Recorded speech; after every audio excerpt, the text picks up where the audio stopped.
আব্বা আব্বা আব্বা আব্বা আব্বা আমি তো চাকরি পাইছি আব্বা। কস কি বাবা, আমি জানতাম আমার ছেলে আমাকে একদিন গর্ভবতী করবে। আব্বা এটা কি কইলা? গর্বিত বাবা, গর্বিত। হ আব্বা, আজকে থেকে আমাদের সব দুঃখ কষ্ট শেষ হয়ে যাবে, তোমাকে আর কোনো কাজ করতে হবে না। হ বাবা চলো, পুরো এলাকার লোককে বলে দিয়ে আমার ছেলে চাকরি পেয়েছে। চলো চলো। যারা যারা তোমার নিয়ে সমালোচনা করছিল তার মুখে আজকে হাইগা দিবা। হ্যাঁ ঠিক আছে চলো। যারা যারা তোমার নিয়ে সমালোচনা করছিল এরা না। হ্যাঁ রাই রাই। কিরে ওরা দুই বাপ বেটা তো আজকে খুশি জ্ঞান। খুশি হব না কে? আমার ছেলে চাকরি পাইছে, এখন আমি ছাদ পিটামু, আইফোন কিনবো, মোটর সাইকেল কিনবো, ওনারে বিয়েও দিমু। प्यारी समझ गई। তা তোমার ছেলে কি এমন চাকরি পেল? দাঁড়াও দাঁড়াও, এত তারা কিসের?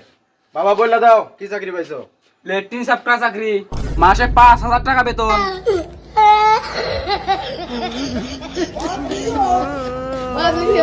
Oh my God.